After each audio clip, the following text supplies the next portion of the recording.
தொடர்ச்சியாக சீமான் அவர்கள் விஜய் அவர்களை அட்டாக் பண்ணிக்கிட்டே இருக்காரு. அணில்கள்லாம் ஜங்கிள் தானே சொல்லணும், என்ன அங்கிள்னு சொல்றீங்க அப்படின்னு கிண்டல் பண்ணியிருந்தாரு. விஜய் அவர்களோட இந்த அரசியலை அம்பலப்படுத்த வேண்டிய ஒரு தேவை இருக்கு. தேர்தல் ரீதியா அது என்டிகேவுக்கு லாபகரமாகவும் அமையும் அப்படின்ற மாதிரி பாக்குறேன். சினிமாக்காரங்க பின்னாடி தமிழ் மக்கள் இப்படி கண்மூடித்தனமா போறது இருக்குல்ல, இது பெரிய ஒரு சமூக அவலம். நடிகர்கள் பின்னாடி கண்மூடித்தனமா போறது, அவங்கள கொண்டாடுறது, அவங்களுக்கு கட் அவுட் வைக்கிறது, பாலாபிஷேகம் பண்றது, ஃபர்ஸ்ட் டே ஃபர்ஸ்ட் ஷோல போய் உட்கார்ந்து காசை செலவழிக்கிறது, இதெல்லாம் செய்யறது போதாதுன்னு இப்ப அவங்கள தூக்கிட்டு அரசியலுக்கும் வர்றது. அவங்க கிட்ட கொள்கை இருக்கா, கோட்பாடு இருக்கா, மக்களுக்கு ஏதாவது பண்ணுவாங்களா, களத்துல இறங்கி போராடுறாங்களா, அவங்களோட அரசியல் என்னவா இருக்கு, இதை பத்தி எதுவும் எனக்கு கவலை கிடையாது.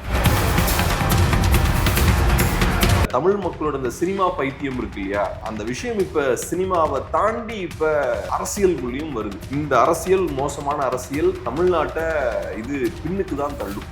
இன்னைக்கு விஜய் ரசிகர்கள் எல்லாம் பாருங்க, கேட்கிற விஷயம் என்னன்னா, எதுக்குங்க கொள்கை கோட்பாடெல்லாம் வேணும், அதெல்லாம் தேவையே இல்லைங்க. ஸோ அவங்கள பொறுத்தளவுல எங்களுக்கு கொள்கை கோட்பாடு இல்லை, அதனால அதெல்லாம் தேவையே இல்லை. எலெக்ஷன் முடிஞ்சதுக்கு அப்புறம் விஜயோட அரசியல் என்னன்றது மக்களுக்கு தெரிஞ்சிடும், எல்லாம் அம்பலப்பட்டு போயிடும். எப்படி கமல்ஹாசன் அரசியல் ரீதியா ஒண்ணும் இல்லை அப்படின்ற விஷயம் தெரிஞ்சிருச்சு, அதே மாதிரி விஜயோட அரசியலும் வேஸ்டான ஒரு அரசியல் தான் அப்படின்ற அந்த புரிதல் மக்களுக்கு ஏற்படும். பட் இருந்தாலும் அதுக்கு முன்னாடியே நம்ம பேச வேண்டிய தேவை. டிவிகே வர்சஸ் என்டிகே அப்படின்ற அந்த ஒரு நரேட்டிவை உயிரோட வச்சுக்கிறது நல்லது. அது உயிரோட இருக்கும்போது மக்கள் ரெண்டு கட்சியும் கம்பேர் பண்ணுவாங்க. டிவிகே என்ன பண்ணிருக்காங்க, என்டிகே என்ன பண்ணிருக்காங்க, இதெல்லாம் பண்ணும்போது டிவிகே வீக்கான விக்கெட்ல இருப்பாங்க. டிவிகேவுக்கு பெரிய அரசியல் கிடையாது. ஸோ நீங்க என்டிகே டிவிகேன்னு கம்பேர் பண்ண ஆரம்பிச்சாலே டிவிகே அங்க மாட்டிடுவாங்க. அது என்டிகேவுக்கு ஒரு பாசிட்டிவான விஷயமா இருக்கும். சீமான் அவர்கள் வர 30ஆம் தேதி மரங்களின் மாநாடு நடத்துறாரு திருவள்ளூர் மாவட்டத்தில். விவசாயிகள், கிராமங்கள் இதெல்லாம் கம்ப்ளீட்டா புறக்கணிக்கப்பட்டு அவங்களோட பிரச்சனைகளை யாரும் பேசுறது இல்லை. நம்ம இன்னைக்கு மோஸ்ட்லி நியூஸ்லாம் எடுத்துக்கிட்டோம்னா எல்லா நியூஸ் சேனல்ஸுமே, எல்லா பெரிய யூடியூப் சேனல்ஸுமே சென்னை பேஸ்டா இருக்காங்க. கிராமங்கள்ல ஒவ்வொரு பகுதியிலும் 1008 பிரச்சனை இருக்கு, அவங்க கம்ப்ளீட்டா புறக்கணிக்கப்படுறாங்க. சிறுபான்மையினர்களுக்கு ஒரு பயம் இருக்கு பாருங்க, பாஜக தமிழ்நாட்டுல கால் ஊன்றிடுவாங்கன்னு ஒரு பயம் இருக்கு பாருங்க, அதுவே ஒரு ஃபேக் நரேட்டிவ் நான் சொல்லுவேன். திமுக அந்த நரேட்டிவ் இங்க பில் பண்ணிருக்காங்க. ஒரு பயம் இருக்கக்கூடிய ஒரு சூழலை கிரியேட் பண்றாங்க. உனக்கு நாளைக்கு ஏதாவது பிரச்சனை வந்துடும், குஜராத்ல நடந்து இங்க நடந்துரும், இங்க வந்தா நிறைய வன்முறை சம்பவங்கள்லாம் வெடிச்சிடும், இந்த ஃபியர் இருக்குல்ல, இந்த பயம் இருக்குல்ல, இதை கிரியேட் பண்ணிருக்காங்க. திமுக ஆர்டிபிஷியலா கிரியேட் பண்ணிருக்காங்க.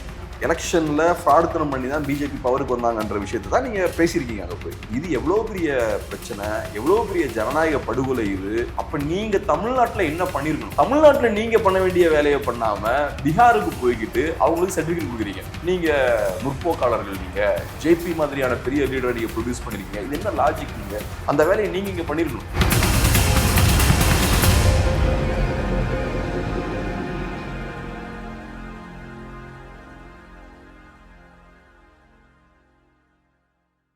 தமிழ் தடம் நேயர்களுக்கு வணக்கம். நம்மோடு உரையாட ஊடகவியலாளர் திரு கேப்ரியல் இணைந்திருக்காங்க, வாங்க பேசலாம். வணக்கம். வணக்கம். தொடர்ச்சியாக சீமான் அவர்கள் விஜய் அவர்களை அட்டாக் பண்ணிக்கிட்டே இருக்காரு. நேற்று கூட ஒரு ப்ரெஸ் மீட்ல ஜங்கிள் அங்கிள் அப்படின்லாம் பேசிக்கிட்டு இருந்தாரு. அணில்கள்லாம் ஜங்கிள் தானே சொல்லணும், என்ன அங்கிள்னு சொல்றீங்க அப்படின்னு கிண்டல் பண்ணியிருந்தாரு. ஸோ கொள்கை எதிரி திமுகன்னு சொல்றீங்க, அரசியல் எதிரி கொள்கை எதிரி பாஜக, அரசியல் எதிரி திமுகன்னு தாவேகா சொல்லுது. உங்களுக்கு என்ன கொள்கை இருக்கு, உங்களுக்கு கொள்கை எதிரி வேற அப்படின்லாம் கேட்கிறாரு. ஸோ ஏன் இந்த முதல் போக்கு தொடர்ச்சியாக பண்ணிக்கிட்டே இருக்காரு சீமான் அவர்கள்? நான் எப்படி பாக்குறேன்னா, அதுக்கு ரெண்டு காரணங்கள் இருக்கு. ஒண்ணு, விஜய் அவர்களோட இந்த அரசியலை அம்பலப்படுத்த வேண்டிய ஒரு தேவை இருக்கு. ரெண்டாவது, தேர்தல் ரீதியா அது என்டிகேவுக்கு லாபகரமாகவும் அமையும் அப்படின்ற மாதிரி பாக்குறேன். நம்ம ஏற்கனவே சொன்ன விஷயங்கள் தான். சினிமாக்காரங்க பின்னாடி தமிழ் மக்கள் இப்படி கண்மூடித்தனமா போறது இருக்குல்ல, இது பெரிய ஒரு சமூக அவலம், இது பெரிய ஒரு சோசியல் ப்ராப்ளம். இது எப்படி போதைப் பொருட்களுக்கு நம்ம அடிமைப்பட்டிருக்கோம்னா அது பெரிய சோசியல் ப்ராப்ளம் இல்ல, அதே மாதிரி இந்த போதையும் ஒரு பெரிய ஒரு பிரச்சனை. நடிகர்கள் பின்னாடி கண்மூடித்தனமா போறது, அவங்கள கொண்டாடுறது, அவங்களுக்கு கட் அவுட் வைக்கிறது, பாலாபிஷேகம் பண்றது, ஃபர்ஸ்ட் டே ஃபர்ஸ்ட் ஷோல போய் உட்கார்ந்து காசை செலவழிக்கிறது, இதெல்லாம் செய்யறது போதாதுன்னு இப்ப அவங்கள தூக்கிட்டு அரசியலுக்கும் வர்றது. அவங்க கிட்ட கொள்கை இருக்கா, கோட்பாடு இருக்கா, மக்களுக்கு ஏதாவது பண்ணுவாங்களா, களத்துல இறங்கி போராடுறாங்களா, அவங்களோட அரசியல் என்னவா இருக்கு, இதை பத்தி எதுவும் எனக்கு கவலை கிடையாது. எனக்கு ஒருத்தனை பிடிச்சிருச்சுன்னா அவனை நான் அப்படியே அங்கிருந்து சினிமால இருந்து தூக்கிட்டு அரசியல்ல இறக்கிடுவேன் அப்படின்ற இடத்துக்கு வந்திருக்கும். ஸோ இப்ப இந்த தமிழ் மக்களோட இந்த சினிமா பைத்தியம் இருக்கு இல்லையா, சினிமா மோகம்னு வச்சுப்போமே, அந்த விஷயம் இப்ப சினிமாவை தாண்டி இப்ப அரசியலுக்குள்ளேயும் வரும்போது இது பெரிய ஒரு சமூக அவலம், இது பெரிய ஒரு சோசியல் ப்ராப்ளம், இது கண்டிப்பா இதை பத்தி பேசிதான் ஆகணும். இந்த அரசியல், மோசமான அரசியல் தமிழ்நாட்டை இது பின்னுக்கு தான் தள்ளும். மாற்று அரசியலை நோக்கி நம்ம மக்களை கொண்டு போகணும், அரசியலை நம்ம மக்களுக்கு கற்றுக் கொடுக்கணும், மக்களை அரசியல் மயப்படுத்தணும். இதுதான் நல்ல தலைவரோட வேலை. அந்த விஷயங்கள் தான் பண்ணணும். பட் இப்ப இந்த மாதிரியான ஆட்கள் பார்த்தோம்னா ஒரு மாதிரி ஒரு நல்ல அரசியலையே இவங்க மழுங்கடிக்க பண்றாங்க. மாற்று அரசியல் மேல மக்களுக்கு இருக்கக்கூடிய நம்பிக்கை போயிருது. இன்னைக்கு விஜய் ரசிகர்கள் எல்லாம் பாருங்க, கேட்கிற விஷயம் என்னன்னா, எதுக்குங்க கொள்கை கோட்பாடெல்லாம் வேணும்? அதெல்லாம் தேவையே இல்லைங்க. என்ன இப்ப ஜெயிக்கிற கட்சிகளுக்குலாம் அதெல்லாம் இருக்கா? எதுக்கு அதெல்லாம் தேவை அப்படின்றாங்க. சோ அவங்கள பொறுத்தளவுல எங்களுக்கு கொள்கை கோட்பாடு இல்லை, அதனால அதெல்லாம் தேவையே இல்லை, அந்த இடத்துக்கு அவங்க போயிட்டாங்க. ஸோ ஒரு மாதிரி இது இருக்கக்கூடிய அந்த பொலிட்டிக்ஸையே இது டைல்யூட் பண்ணுது. தமிழ்நாட்டுக்கு பெரிய ஆபத்தான ஒரு விஷயம்னு பாக்குறேன். தமிழ்நாட்டுக்கு ஆபத்தா இருக்கும் பட்சத்துல இதை கையில் எடுத்து கண்டிப்பா பெருசா பேசணும், பேசிக்கிட்டே இருக்கணும். பேசிக்கிட்டே இருக்கும்போதுதான் மக்களுக்கு ஒரு தெளிவு ஏற்படும். இப்போ சாதிய ரீதியான பிரச்சனைகள்லாம் இருக்குன்னா நம்ம பேசிதான் நம்ம மக்களை தெளிவுபடுத்துறோம். அதே மாதிரி இதையும் நம்ம செய்யணும். இந்த எலெக்ஷன்ல கண்டிப்பா விஜய் டேமேஜ் ஏற்படுத்ததான் போறார். பட் இருந்தாலும் எலெக்ஷன் முடிஞ்சதுக்கு அப்புறம் விஜயோட அரசியல் என்னன்றது மக்களுக்கு தெரிஞ்சிடும். எல்லாம் அம்பலப்பட்டு போயிடும். எப்படி கமல்ஹாசன் அரசியல் ரீதியா ஒண்ணும் இல்லை அப்படின்ற விஷயம் தெரிஞ்சிருச்சு 21 எலெக்ஷனுக்கு அப்புறம் மக்களுக்கு தெரிஞ்சிருச்சு. அதே மாதிரி விஜயோட அரசியலும் வேஸ்டான ஒரு அரசியல் தான் அப்படின்ற அந்த புரிதல் மக்களுக்கு ஏற்படும். பட் இருந்தாலும் அதுக்கு முன்னாடியே நம்ம பேச வேண்டிய தேவை இருக்கு. ரெண்டாவது, சீமான் அவர்களை பொறுத்தளவுல இதுக்கு பின்னாடி பொலிட்டிக்கல் கால்குலேஷன்ஸும் இருக்கு. டிவிகே வர்சஸ் என்டிகே அப்படின்ற அந்த ஒரு நரேட்டிவை உயிரோட வச்சுக்கிறது நல்லது. அது உயிரோட இருக்கும்போது மக்கள் ரெண்டு கட்சியும் கம்பேர் பண்ணுவாங்க. டிவிக்கு என்ன பண்ணிருக்காங்க, என்டிகே என்ன பண்ணிருக்காங்க, இந்த மாதிரியான விஷயங்கள் வரும். சீமான் என்ன பண்ணிருக்காரு, விஜய் என்ன பண்ணிருக்காரு, இதெல்லாம் பண்ணும்போது டிவிகே வீக்கான விக்கெட்ல இருப்பாங்க. டிவிகேவுக்கு பெரிய அரசியல் கிடையாது. ஸோ நீங்க என்டிகே டிவிகேன்னு கம்பேர் பண்ண ஆரம்பிச்சாலே டிவிகே அங்க மாட்டிடுவாங்க. அது என்டிகேவுக்கு ஒரு பாசிட்டிவான விஷயமா இருக்கும். ஸோ அந்த கம்பேரிசன்ல முதல் என்டிகே ஜெயிப்பாங்க, அது ஒண்ணு. ரெண்டாவது, என்டிகேவை அது லைம் லைட்லயும் வச்சுக்கும். ஸோ அந்த வகையில எலெக்ஷன் டைம்ல இது என்டிகேவுக்கு நல்ல ஸ்ட்ராட்டஜியும் கூட. அப்புறம் முக்கியமா மூணாவதா நம்ம எல்லாருக்கும் தெரிஞ்ச விஷயம் என்னன்னா, சீமானவர்களுக்கு இதை பத்தி பேச விருப்பம் இருக்கோ இல்லையோ, ஊடகவியலாளர்கள் இதை கேட்பாங்க. இந்த கேள்விகளை கேட்கும் போது, விஜய் பத்தி பேசும்போது அவரு பதில் சொல்லிதான் ஆகணும். ஸோ அதனால சொல்றாரு. இதெல்லாம் தாண்டி கேள்வி கேட்கும் போது அவரு சொல்றாரு, அந்த சொல்ற இடத்துல இருக்காரு. அதுவும் ஒரு முக்கியமான காரணம். இன்னொரு பக்கம் வந்து விஜய் அவர்கள் மாநாட்டுல அங்கிள் அப்படின்னு பேசிட்டாருன்னு ஒரு சர்ச்சையானது எழுந்தது. ஒரு முதல்வரை போய் அங்கிள்னு சொல்லலாமா, இதுதான் அரசியல் ஒரு முறையா, அரசியல்ல பழகக்கூடிய ஒரு முறையா அப்படின்ற மாதிரியான விமர்சனங்கள் எழுந்தது. இப்பொழுது சீமான் அவர்கள் தொடர்ச்சியாக தாவேக்காவை சொல்லும் பொழுது அணில்னு சொல்றாரு. இது ஒரு சரியான ஒரு போக்கா அரசியல்ல? இப்ப நீங்க நல்லா கேர்ஃபுல்லா பாத்தீங்கன்னா, சீமான் அவர்கள் டிவிகேவை சீரியஸான ஒரு பொலிட்டிக்கல் ஃபோர்ஸா அவர் டீல் பண்ணல. டிவிகேவை டீல் பண்ணும்போது அவங்க ஏதோ ஒரு குறுக்க புகுறீங்க, நாங்க ஒரு மாற்று நோக்கி போகும்போது நீங்க குறுக்க புகுறீங்க, அப்புறம் நீங்க சொன்ன மாதிரி அணில் அப்படின்னு பேசுறதா இருக்கலாம், ஒரு லெஃப்ட் ஹேண்ட்ல டீல் பண்ற மாதிரி தான் டீல் பண்றாரு. ஒரு சீரியஸான பொலிட்டிக்கல் பார்ட்டிக்கு கொடுக்க வேண்டிய முக்கியத்துவத்தை கொடுக்காம தான் அவரு டீல் பண்றாரு. ஏன்னா அவரை பொறுத்தளவுல இந்த கட்சி ஒரு காமெடியான கட்சி தான். பெரிய அரசியல் எல்லாம் முன்வைக்காம சீரியஸான ஒரு பார்ட்டி இல்லை அப்படின்ற மாதிரி தான் அவரு டீல் பண்றாரு. அதை தாண்டி நீங்க சொன்ன மாதிரி அரசியல் ரீதியாக விமர்சனங்களை வைக்கிறது நல்லதா இருக்கும். சீரியஸான பொலிட்டிக்கல் விமர்சனங்களை வைக்கிறது இன்னும் கொஞ்சம் கூட பெட்டரா இருக்கும். பட் சீமான் அவர்கள் இந்த கட்சியை நாம் பார்த்த அளவுல விமர்சனங்கள் வைக்கக்கூடிய ஸ்டைல வச்சு பார்க்கும்போது பெரிய சீரியஸான ஒரு எதிரியை மாதிரி டீல் பண்ணல. இப்ப திமுகவை டீல் பண்ணும்போது ஒரு சீரியஸான ஒரு எதிரியா அவங்க டீல் பண்றாங்க. பாஜகவை பத்தி பேசும்போது ஒரு சீரியஸான கட்சியா அவங்கள டீல் பண்றாங்க. டிவிகேவை பத்தி பேசும்போது இது ஒரு சீரியஸான சப்ஜெக்ட் இல்லை அப்படின்ற மாதிரி தான் டீல் பண்றாங்க. ரெண்டாவது, விஜய் ரசிகர்களுமே அந்த மாதிரி தான் இருக்காங்க. இப்ப அவங்க மாநாடு நடந்து முடிஞ்சிருக்கு. என்னென்ன மாதிரியான விஷயங்கள் பேசு பொருளா இருக்குன்னு பார்த்தோம்னா, சேரை உடைச்சிட்டாங்க, பைப்ல தண்ணி வரல, கீழே இருக்கக்கூடிய அந்த கார்பெட் எல்லாம் பிரிச்சு ஸ்கிரீனா போடுறாங்க, டாஸ்மார்க்ல தகராறு நடக்குது, பாட்டில ஃபுல்லா எல்லா இடத்துலயும் சதறி விட்டுருக்காங்க, அதுக்கப்புறம் கரண்ட் கம்பம் சாரி இந்த கொடிக்கம்பம் சாஞ்சு ஒரு காரை உடைச்சிருச்சு. இந்த மாதிரியான விஷயங்கள்லாம் பேசு பொருளாகுது. அப்புறம் பவுன்சஸ் தூக்கி எறிகிறாங்க ரசிகர்களை. ஸோ இதெல்லாம் பார்க்கும்போது சீமானவர்கள் மட்டும் இல்ல, மக்களுமே இந்த கட்சியை சீரியஸா எடுக்க மாட்டாங்க. ஒரு கட்சியோட தொண்டர்கள் எப்ப டிசிப்ளின்டா இருக்காங்களோ அப்பதான் அந்த கட்சி மேல ரெஸ்பெக்ட் வரும் மக்களுக்கு.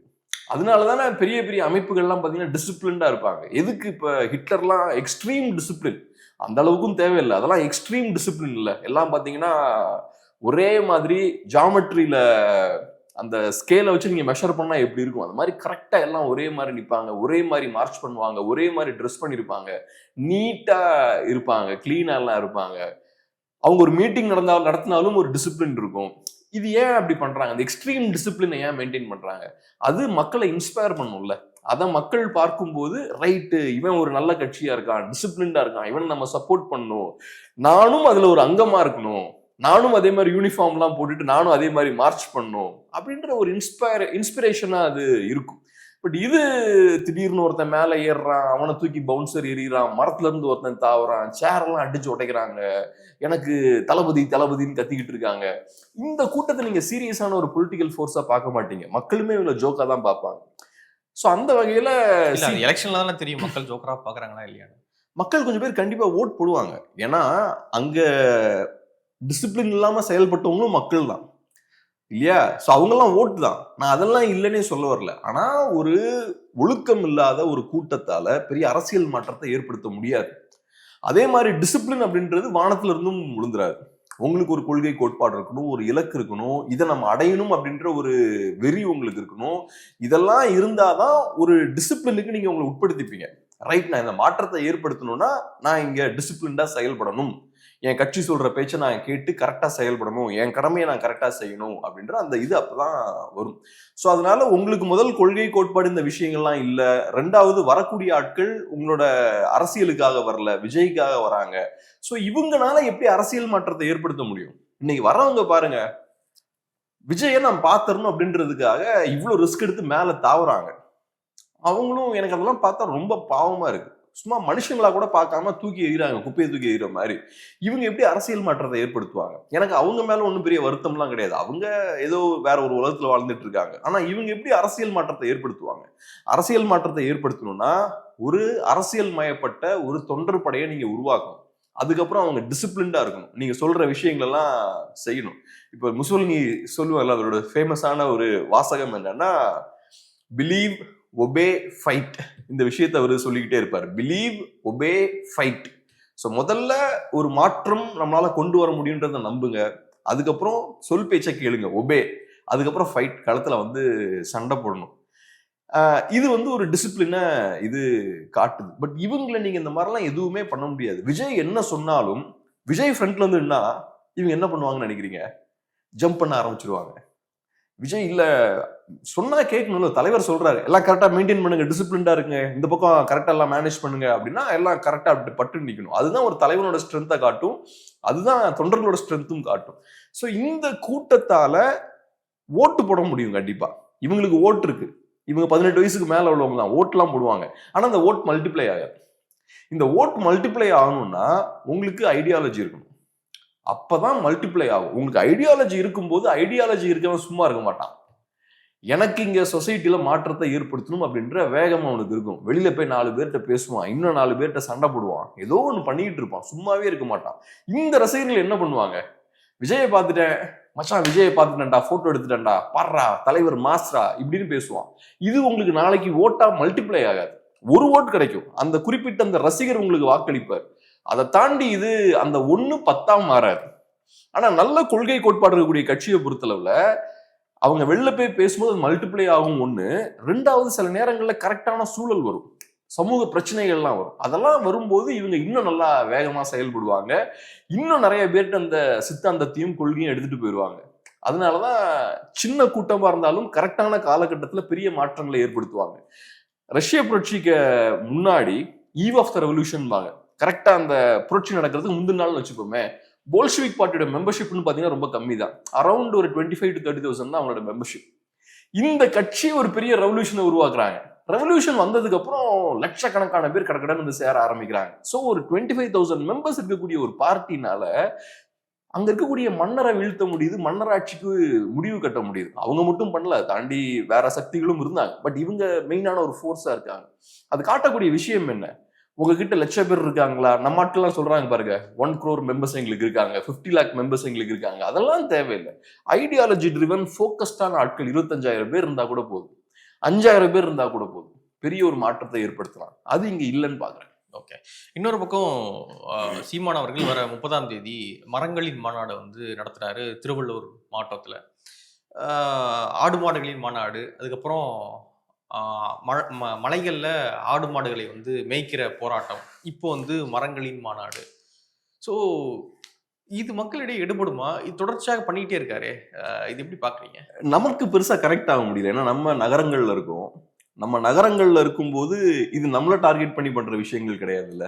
ஸோ நமக்கு பெருசா கனெக்ட் ஆகும். டார்கெட் ஆடியன்ஸ் வேற, இதோட டார்கெட் ஆடியன்ஸ் வேற. ஏன்னா இப்ப என்டிகேவை பொறுத்தளவுல என்டிகே கட்சி அவங்க எப்படி ப்ரொஜெக்ட் பண்ணிக்கிறாங்கன்னா, நாங்க இயற்கை சார்ந்த ஒரு கட்சி, விவசாயிகளுக்கான கட்சி, நாங்க தற்சார்பு பொருளாதாரம், இந்த மாதிரியான விஷயங்கள் அவங்க ஃபோக்கஸ் பண்ணிக்கிட்டே இருக்காங்க. அவங்களோட சின்னத்துல இருந்து அவங்களோட செயல்பாடுகள் எல்லாமே அதை சார்ந்த விஷயமா தான் இருக்கு. மரபுவழி விவசாயத்தெல்லாம் நம்ம மீட்டெடுக்கணும், இந்த நம்மளோட கலாச்சாரம் பண்பாடை மீட்டெடுக்கணும், இந்த விஷயங்கள்லாம் அவங்களோட ஃபோக்கஸா இருக்கு. அது ஃபோக்கஸா இருக்கும்போது இப்ப எக்ஸ்ட்ரா இன்னொரு ஸ்டெப் அவங்க போறாங்க. ஆடு மாடுகளுக்கான மாநாடு, அப்புறம் இப்ப மரங்களுக்கான மாநாடு, இந்த விஷயங்கள்லாம் நெக்ஸ்ட் ஸ்டெப் அவங்க கொண்டு போறாங்க. இதெல்லாம் யாரை இன்ஸ்பயர் பண்ணும், யாரை சந்தோஷப்படுத்தும்? மோஸ்ட்லி கிராமங்களில் வாழக்கூடிய மக்கள், அவங்கள தான் இது சந்தோஷப்படுத்தும். ரெண்டாவது, நம்ம இன்னைக்கு நகரங்கள்ல வாழ்ந்தாலுமே ஒரு 2 ஜென்ரேஷன்ஸ் முன்னாடி நம்மளும் கிராமங்கள்ல தான் இருந்திருப்போம். நம்ம தாத்தா பாட்டிலாம் அங்கதான் இருந்திருப்பாங்க. ஸோ அந்த ஒரு ஃபீலிங்கும் இருக்கும். ஒரு காலத்துல நம்ம இயற்கையோட சேர்ந்து வாழ்ந்தோம், அமைதியான ஒரு வாழ்க்கை வாழ்ந்துட்டு இருந்தோம். இன்னைக்கு நம்ம நகரங்கள்ல இருக்கோம், இந்த சத்தத்தின் மத்தியில நம்ம இருந்துட்டு இருக்கோம். ஸோ அந்த ஒரு நாஸ்டாலஜிக்கான ஒரு ஃபீல் நம்ம எல்லாருக்குமே இருக்கும். கிராமங்கள், நம்ம ஊர், அந்த ஃபீலும் இருக்கும். ஸோ அவங்ககிட்டயும் இது ஓரளவுக்கு அப்பீல் ஆகும். மனிதர்களுக்கு எப்பவும் அந்த அவங்களோட வேர்களோட கனெக்ஷன் இருக்கும். கிராமங்களோட இன்னைக்கும் மக்களுக்கு கனெக்ஷன் இருக்கும். ஸோ அந்த இடத்துலையும் இது அப்ளை ஆகும், ஓரளவுக்கு அப்பீல் ஆகும். மோஸ்ட்லி நான் எப்படி பாக்குறேன்னா, இன்னைக்கு விவசாயிகள், கிராமங்கள் இதெல்லாம் கம்ப்ளீட்டா புறக்கணிக்கப்பட்டிருக்கு.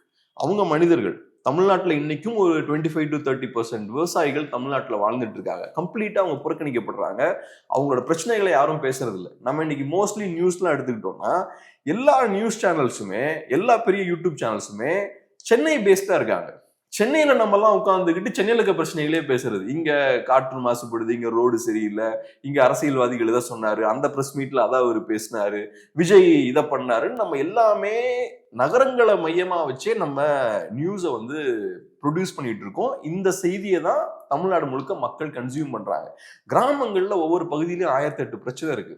அவங்க கம்ப்ளீட்டா புறக்கணிக்கப்படுறாங்க. அதை பத்தி பேசுறதுக்கு இங்க நிறுவனங்கள்ல கட்சிகளும் இல்லை. கட்சிகளும் பேசும்போது ஃபாரின் டைரக்ட் இன்வெஸ்ட்மெண்ட் பத்தி பேசுறோம், பெரிய நிறுவனங்களை இங்க கொண்டு வந்துட்டோன்றோம், நம்ம அதெல்லாம் ட்ரில்லியன் டாலர் எக்கானமின்றோம், growth 11%ன்றோம், இதெல்லாம் நம்ம பேசுறோம். ஆனா விவசாயிகள் பார்த்தோம்னா கஷ்டப்பட்டுட்டு இருக்காங்க, ஏகப்பட்ட பிரச்சனைகளை ஃபேஸ் பண்ணிட்டு இருக்காங்க. விவசாயம் பண்றதே நிறைய பிரச்சனை இருக்கு. ஸோ அப்படி இருக்கும்போது அந்த மக்களோட பிரச்சனையை எடுத்து பேசுறது இருக்குல்ல, அது ரொம்ப முக்கியமான விஷயம்னு பாக்குறேன். மரங்களின் மாநாடா இருக்கலாம், ஆடு மாடுகளுக்கான மாநாடா இருக்கலாம், அப்புறம் இந்த மேய்ச்சல் நிலங்களை நாங்கள் மீட்டெடுப்போன்ற விஷயமா இருக்கலாம். இதெல்லாம் அவங்களோட பிரச்சனை தானே. இதெல்லாம் கையில் எடுக்கும் போது ரைட், நமக்காக கொஞ்சம் பேர் வாய்ஸ் கொடுக்குறாங்க, பேசுறாங்க நம்ம பிரச்சனையை அப்படின்ற மாதிரி பார்ப்பாங்க. அதனால இது ஒரு பாசிட்டிவான ஒரு விஷயமா தான் பாக்குறேன். யாரும் கையில் எடுக்காத சில பிரச்சனைகளை கையில் எடுக்கிறது, வாய்ஸ் ஆஃப் த வாய்ஸ்லெஸ்ன்னு சொல்லுவாங்கல்ல. ஸோ அவங்களுக்குன்னு ஒரு வாய்ஸ் இல்லை. அப்போ ஒரு பெரிய கட்சி அதை எடுத்து பேசும்போது அவங்களோட பிரச்சனைகளுக்கு ஒரு அதை வெளியே கொண்டு வரதுக்கான ஒரு வாய்ப்பு ஏற்படுது. ஸோ அதனால இது அந்த வகையில நல்ல ஒரு விஷயம் தான். ஓகே. இது தொடர்ந்தா இன்னும் நல்லதுன்னு நினைக்கிறீங்களா? இது போல இப்போ குளங்களின் மாநாடு, ஏரிகளின் மாநாடு, ஸோ இதெல்லாம் தொடர்ந்தா நல்லதுன்னு நினைக்கிறீங்களா? தொடர்ந்தா நல்லதுதான். ஓரளவுக்கு இப்ப நம்மலாம் ஆடு மாடுகளை பத்தி என்னைக்காவது யோசிச்சிருக்கோமா? இயற்கையை பத்தி யோசிச்சிருக்கோமா? மரங்கள் பத்தி யோசிச்சிருக்கோமா? விவசாயிகளை பத்தி என்னைக்காவது யோசிச்சிருக்கோமா? நான்லாம் உண்மையா யாரை பத்தி யோசிச்சதே கிடையாது. நான் இங்க உட்கார்ந்துக்கிட்டு இங்க இருக்கக்கூடிய மீடியால முக்கியமா வர பிரச்சனைகள் மட்டும்தான் நான் யோசிப்பேன். அதை பத்தி தான் நம்மளும் பேசிட்டு இருக்கோம் இல்லையா? அப்படி இருக்கும்போது இப்ப நம்ம இதை பத்தி பேச ஆரம்பிச்சிருக்கோம்ல, மரங்களை பத்தி இன்னைக்கு நம்ம பேசுறோம்ல, அதே மாதிரி ஆடு மாடுகளை பத்தி நம்ம பேசுறோமே, விவசாயிகள் பத்தி பேசுறோமே. சோ அந்த அரசியலுக்கு எவ்வளவு முக்கியத்துவம் இருக்குன்றதெல்லாம் தாண்டி இன்னைக்கு ஏதோ ஒரு வகையில நம்மள பேச வச்சிருக்குல்ல. அது ஒன்றும் மோசம் இல்லைல்ல. இப்ப நிறைய பேர் மோசமான அரசியல் பண்றாங்க, சாதியை முன்வைத்து அரசியல் பண்றாங்க, மதத்தை முன்வைத்து அரசியல் பண்றாங்க, பிளவுவாத அரசியல் பண்றாங்க, மக்களை ஏமாத்தக்கூடிய அரசியல் பண்றாங்க, மாற்றத்தை நோக்கி சொசைட்டி போயிட்டு இருக்கும்போது அதை வேற பக்கம் டைவர்ட் பண்றாங்க. அப்படிலாம் மோசமான அரசியல் இருக்கும்போது குறைந்தபட்சம் டேமேஜ் எதுவும் இல்லைல்ல சொசைட்டிக்கு. ரைட், மரங்களை பத்தி கொஞ்சம் யோசிக்கிறோம், மரங்களும் முக்கியம் தான் சொசைட்டிக்கு. அதை பத்தி யோசிக்கிறோம், மிருகங்கள் பத்தி யோசிக்கிறோம், இயற்கை பத்தி யோசிக்கிறோம், கிராமங்கள் பத்தி யோசிக்கிறோம். ஸோ அதனால நல்ல விஷயம் தான் பாக்குறேன். பட் அதை தாண்டி என்ன பொறுத்தளவு நான் ஏற்கனவே சொல்லியிருக்கேன்ல, எனக்கு வந்து ஒரு தமிழ்நாடு ஒரு பெரிய ஒரு அட்வான்ஸ்டான ஒரு நாடா இருக்கணும், ஒரு மாநிலமா இருக்கணும்ன்றது என்னோட விருப்பம். அதை ஒட்டியும் கொஞ்சம் பண்ணா நல்லா இருக்கும். ஆடு மாடுகள் குளம் அதெல்லாம் தாண்டி அது ஓகே. அதை தாண்டி ஒரு தமிழ்நாட்டுக்குன்னு ஒரு விஷனையும் கிரியேட் பண்ண நல்லா இருக்கும். தமிழ்நாடு ஒரு 20 இயர்ஸ்ல இப்படி இருக்கணும், இதெல்லாம் பண்ண மறுக்கிறாங்க. தமிழ்நாட்டோட வளர்ச்சியை இங்க இருக்கக்கூடிய திராவிட கட்சிகள் ஸ்டாப் பண்றாங்க. ஆனா இதெல்லாம் கரெக்டா பண்ணா ஒரு 20 இயர்ஸ்ல தமிழ்நாடு இப்படி கொண்டு போயிடலாம். ஒரு அட்வான்ஸ்டான ஒரு இண்டஸ்ட்ரியலிஸ்ட் ஒரு மாநிலமா இதை மாத்தணும், இண்டஸ்ட்ரி சார்ந்த மாநிலமா, டெக்னாலஜில நம்ம டாப்ல இருக்கணும். இந்த ஏஐ மாதிரியான ஒரு டெக்னாலஜி வருதுன்னா அதுல நம்ம டாப்ல இருக்கணும். இந்தியாலே நம்ம தான் பெஸ்ட் இருக்கணும், வேர்ல்ட்லயே நம்ம தான் பெஸ்ட் இருக்கணும். ஸோ இந்த அட்வான்ஸ்டான டெக்னாலஜி, அட்வான்ஸ்டான இண்டஸ்ட்ரீஸ், அட்வான்ஸ்டான லேபர்ன்றோம்ல, நல்லா நுணுக்கமான ரொம்ப டெக்னாலஜி சார்ந்த வேலைகள் பண்ணக்கூடிய தொழிலாளர்கள் இருக்காங்கல்ல, அவங்க நம்ம ப்ரொடியூஸ் பண்ணணும். இதுவும் இருக்கணும் அப்படின்றது என்னோட பார்வை. ஸோ இது இருக்கணும், இது இருக்கணும், இதுவும் சேர்ந்து இந்த மாதிரியான ஒரு ஒரு அர்பனைஸ்டு பொருளாதாரத்தை உருவாக்குறதுக்கான விஷயமும் தேவைன்னு பாக்குறேன். எனக்கு பர்சனல் அதுல ரொம்ப ஆர்வம் அதிகம். ஓகே. இன்னொரு பக்கம் பார்த்தீங்கன்னா, திருச்சியில் சீமான் அவர்கள் ஒரு மீட்டிங் வந்து கண்டக்ட் பண்ணியிருக்காங்க. அவங்க பண்ணல, அதில் சீமான் அவர்கள் பங்கேற்றிருக்காங்க. உலக தமிழ் கிறிஸ்தவர் இயக்கம் அப்படின்னு ஒரு இயக்கம் வந்து அதை ஒருங்கிணைச்சிருக்காங்க. கிறிஸ்தவர்கள் வந்து சீமான் கிட்ட கேள்வி கேட்கலாம் அப்படின்ற மாதிரியான ஒரு மீட்டிங். இதற்கு முன்பாக சென்னையில் வந்து இஸ்லாமியர்கள் சீமான் கிட்ட கேள்வி கேட்கிற மாதிரியான நிகழ்ச்சி நடந்தது. இப்போ கிறிஸ்தவர்கள் சீமான் கிட்ட கேள்வி கேட்கிற மாதிரியான ஒரு நிகழ்ச்சி வந்து திருச்சியில் வந்து ஒருங்கிணைச்சிருக்காங்க. நிறைய இப்போ விமர்சனம் சீமான் அவர்கள் மீது வருது. என்ன அப்படின்னா, சில சாதியை சார்ந்து நகர்வுகளை வந்து முன்னெடுக்கிறாரு, சில மதங்களை சார்ந்து சில நகர்வுகளை முன்னெடுக்கிறார் அப்படின்ற விமர்சனமானது வருது. அந்த விமர்சனத்துக்கு இந்த மாதிரியான நிகழ்வுகள் வந்து வலு சேர்க்குதா? என்னை பொறுத்தளவுல இப்ப சீமான் அவர்கள் இந்த முயற்சிகள் எடுத்தாலுமே அது பெரிய ஓட்ஸ் எல்லாம் கன்வெர்ட் ஆகாது. ஏன்னா மைனாரிட்டிஸ் வந்து இன்னைக்கும் திமுகவை தான் அவங்க பாஜகவுக்கு எதிரான ஒரு அரசியல் சக்தியா பாக்குறாங்க. அது கரெக்ட் தப்புன்றதெல்லாம் செகண்டரி. திமுக நிஜமாவே பாஜகவை எதிர்க்கிறாங்களான்றதெல்லாம் செகண்டரி. ஆனா மைனாரிட்டிஸ் இப்படிதான் பாக்குறாங்க. மைனாரிட்டிஸ் கம்ப்ளீட்டா அவங்களோட ஓட்ஸை கொண்டு போய் திமுக அலையன்ஸ் கிட்ட தான் கொடுத்துருக்காங்க. அது ட்ராக் ரெக்கார்ட் கிளியரா காட்டுது. ஸோ மைனாரிட்டி ஓட் ஷிஃப்ட் ஆகல. மைனாரிட்டிஸை பொறுத்தளவுல ஏன் அவங்க திமுகவை நம்புறாங்கன்னா, திமுக இந்தியா அலையன்ஸ்ல இருக்காங்க, காங்கிரஸோட கூட்டணியில இருக்காங்க. நேஷனல் லெவல்ல காங்கிரஸ் பார்ட்டி பிஜேபி அப்போஸ் பண்ணி நிறைய விஷயங்கள் பண்றாங்க. நம்ம ஏற்கனவே பேசினது போல தமிழ்நாட்டுல திமுக குவைட்டா இருக்காங்க. நீட் பிரச்சனை வரும்போது அமைதியா இருக்காங்க. இப்ப வாக்கு திருட்டு அந்த விஷயங்கள் எல்லாம் ராகுல் பேசுறாரு. தமிழ்நாட்டுல திமுக குவைட்டா தான் இருக்காங்க. பட் இருந்தாலும் காங்கிரஸ் பார்ட்டி நேஷனல் லெவல்ல இதெல்லாம் கையில் எடுக்கிறாங்க. காங்கிரஸ் பார்ட்டி கையில எடுத்துதான் ஆகணும். நேஷனல் லெவல்ல நீங்க பிஜேபியை வீழ்த்தணும்னா அதனையும் கையில் எடுத்துதான் ஆகணும். சோ காங்கிரஸ் பார்ட்டி இந்த வேலையை பாக்குறாங்க. அதனால மைனாரிட்டிஸ் எப்படி பார்ப்பாங்கன்னா, பிஜேபியை வீழ்த்துறதுக்கு இங்க இருக்கக்கூடிய ஒரு ரீஜனல் பார்ட்டியால முடியாது, இங்க இருக்கக்கூடிய விஜயாலேயோ இங்க இருக்கக்கூடிய சீமானாலேயோ முடியாது அப்படின்ற ஒரு பார்வை அவங்களுக்கு இருக்கு. ஸோ நேஷனல் லெவல்ல பிஜேபி வீழ்த்தணும், நேஷனல் லெவல்ல இருக்கக்கூடிய ஒரு பார்ட்டி அவங்க நேஷனல் லெவல்ல வீழ்த்தணும்னா காங்கிரஸ் பார்ட்டியால தான் முடியும். அப்ப காங்கிரஸ் பார்ட்டிக்கு வலு சேர்க்கக்கூடிய கட்சி இங்க யாருன்னு பார்த்தா திமுக. அவங்க தான் காங்கிரஸ் பார்ட்டியோட அலைன்ஸ்ல இருக்காங்க, இந்தியா அலைன்ஸ்ல இருக்காங்க. ஸோ அந்த வகையில மைனாரிட்டிஸ் வந்து அந்த சைடு தான் இது வரைக்கும் நின்றுருக்காங்க, இனியும் நிக்க போறாங்க அப்படின்றது என்னோட பாயிண்ட். நான் இனியும் நிக்க போறாங்கன்னு சொல்றது 26 எலெக்ஷன்ல. பட் அதுக்கப்புறம் என்ன ஃபியூச்சர்ல மாறலாம். ஏன்னா எல்லாமே எதுவுமே பெர்மனன்ட் கிடையாது. என்னோட நம்பிக்கை என்னன்னா, திமுகவுமே கூட பாஜக எதிர்ப்புல ஸ்ட்ராங்காலாம் இருக்க மாட்டாங்க. ஏதோ ஒரு பாயிண்ட்ல அங்கேயே போய் சேர்றதுக்குலாம் வாய்ப்பு இருக்கு. அப்படி சேரவே மாட்டாங்க, அதுக்கு வாய்ப்பே இல்லைன்னா சொல்ல முடியாது. இது என்ன எலெக்ஷன் தானே, இது கட்சிகளை பொறுத்தவரை ஒரு பிசினஸ் தான். அது உண்மை, அதுதான். அன்பார்ச்சுனேட்லி அப்படிதான் இருக்கு. ஸோ அதனால தேவை ஏற்பட்டா பிஜேபி பக்கம் போறதுக்கும் தயங்க மாட்டாங்க. அதனால மைனாரிட்டிஸும் அங்கேயே தான் இருப்பாங்கன்னா நம்ம சொல்ல முடியாது. சூழல் மாறுறதுக்கான வாய்ப்புகள் இருக்கு. ஆனா 26 எலெக்ஷனை பொறுத்தளவுல மைனாரிட்டி ஓட்ஸ் கம்ப்ளீட்டா அங்கதான் போய் கன்சாலிடேட் ஆக போகுது. திமுக நிஜமாவே பாஜக எதிர்த்து எதுவும் பண்ணலனா கூட மக்களுக்கு அந்த ஒரு பார்வை இருக்கு. இவங்க தான் பாஜகவை எதிர்க்கிறாங்க, இந்த அலைன்ஸ் தான் எதிர்க்கிறாங்கன்ற பார்வை இருக்கு. அந்த ஒரு கிரெடிபிலிட்டி டிஎம்கேவுக்கு இருக்குல்ல, பாஜக எதிர்ப்புன்னு வரும்போது இவங்க தான் அப்படின்ற அந்த ஒரு நம்பகத்தன்மை ஏற்படுது இல்ல, அதை கொடுக்கறது யாருன்னா காங்கிரஸ் தான். ஸோ காங்கிரஸ் பார்ட்டி திமுகவோட இருக்கிற வரைக்கும் திமுகவுக்கு அந்த ஒரு கிரெடிபிலிட்டி, அந்த ஒரு இமேஜ் வந்து கிடைக்கும். திமுகவும் அதை நல்லா யூஸ் பண்ணிட்டு இருக்காங்க. ஸோ அதனால இந்த எலெக்ஷன்ல அது கண்டிப்பா கை கொடுக்காது. ஓட்ஸ்லாங்கிறதுனா ஷிஃப்ட் ஆகாது. சீமான் அவருடைய உழைப்பை வீணாக்குறாருன்றீங்க. ஃபியூச்சர்ல மேபி கொடுக்கலாம். நீங்க இப்ப அடித்தளம் போடுறீங்கன்னா உடனே அது உங்களுக்கு கொடுக்காது. பட் ஃபியூச்சர்ல அது உங்களுக்கு கொடுக்கறதுக்கான வாய்ப்பு இருக்கு. நான் சொல்ற மாதிரி சூழல்லாம் மாறுறதுக்கு வாய்ப்பு இருக்கு. இவங்களே கூட ஒரு பாயிண்ட்ல நம்பிக்கை இழக்கிறதுக்கும் வாய்ப்பு இருக்கு. இவங்க பேசிக்கிட்டே இருக்காங்க, ஆனா பெருசா எதுவும் பண்ண மாட்டேங்கிறாங்க, இல்லைன்னா நம்மளை யூஸ் பண்ணிக்கிறாங்கன்ற மாதிரி கூட பார்க்கலாம். ஏன்னா மைனாரிட்டிஸ் உங்களுக்கு ஃபுல்லா கன்சாலிடேட் ஆகி உங்களுக்கு ஓட் போடுறாங்க. ஆனா நீங்க மைனாரிட்டிஸ்க்கு பெருசா எதுவும் செய்யல, பெருசா சீட்ஸ் கொடுக்கல, பெரிய ரெப்ரசன்டேஷன் கொடுக்கல. ஸோ நீங்க எப்படி பண்றீங்கன்னா மைனாரிட்டி ஓட்ஸ் யூஸ் பண்ணிக்கிறீங்க. இவன் எப்படி நம்ம கிட்ட தான் வரணுன்ற விஷயம் உங்களுக்கு தெரியுது. ஸோ பெருசா எதுவும் கொடுக்காம அவங்க ஓட்ஸா வாங்கலாம் அப்படின்ற ஒரு இடத்துக்கும் வந்துட்டீங்க. அது கூட ஒரு அதிருப்தியை ஏற்படுத்துறதுக்கான வாய்ப்பு இருக்கு. ஸோ அதனால இன்னைக்கு அது ஷிஃப்ட் ஆகல, 26லயும் ஷிஃப்ட் ஆகாது அப்படின்றது என்னோட நம்பிக்கை. ஏன்னா நேத்து இருந்த சூழல் தான் 26லயும் இருக்க போகுது, பெருசா மாறல. அது அரசியல் களம்ன்றது ஏறக்குறைய ஒரே மாதிரி தான் இருக்கு. ஆனா அதுக்கப்புறம் 29, 31 அப்படியே தான் இருக்கும், நம்ம சொல்ல முடியாது. மாற்றங்கள் கண்டிப்பா வரும்ல, மாறுறதுக்கான வாய்ப்பு இருக்கு. ஸோ அதனால இந்த முயற்சிகள் இன்னைக்கு பலன் தரலனாலும் வரக்கூடிய நாட்கள்ல தரலாம். ஸோ அதனால எல்லாரையும் ஃபோக்கஸ் பண்றது கரெக்ட் தான். இப்போ ரிலீஜியஸ் மைனாரிட்டி மக்கள் இருக்காங்க இல்லையா, ஸோ அவங்க வந்து பிஜேபி வீழ்த்தணும் அப்படின்னு சொல்லிட்டு திமுக காங்கிரஸ் கூட்டணிக்கு வந்து வாக்களிக்கிறாங்க, சாலிடா போடுறாங்க. கிட்டத்தட்ட 80% ஓட்டு வந்து அப்படியே போய் அங்க விழுது. 90க்கு மேலே இருக்கும், 90க்கு மேலே கூட இருக்கும். சரி, அது அதனாலதான் வந்து அவங்க ரொம்ப ஒரு பாசிட்டிவா வந்து தேர்தல் அணுகுறாங்க, திமுகவும் காங்கிரஸும், சிறுபான்மை மக்களுடைய ஓட்டுன்றதுனால. ஆனா இந்த மக்களுக்கு அவங்க என்ன செய்யறாங்க அப்படின்னு ஒண்ணு இருக்கு இல்லையா. இந்த மக்களை வச்சு நீங்க பிஜேபி வீழ்த்துறீங்க, பிஜேபியை வீழ்த்துறது மட்டும்தான் அந்த மக்களை வச்சு, மற்றபடி அந்த மக்களுக்கு என்ன செய்யறீங்க அப்படின்னு ஒன்று இருக்கு இல்லையா. இந்த மக்களுமே வந்து ஓகே இவங்களுக்கு ஓட்டு போட்டா இவங்க வரமாட்டாங்க, ஆனா நமக்கு என்ன வரும் இவங்க ஓட்டு போறதுனால, இவங்க வரமாட்டாங்க ஆனா இவங்களுக்கு ஓட்டு போறதா நமக்கு என்ன வரப்போகுது அப்படின்ற ஒண்ணு இருக்கு இல்லையா.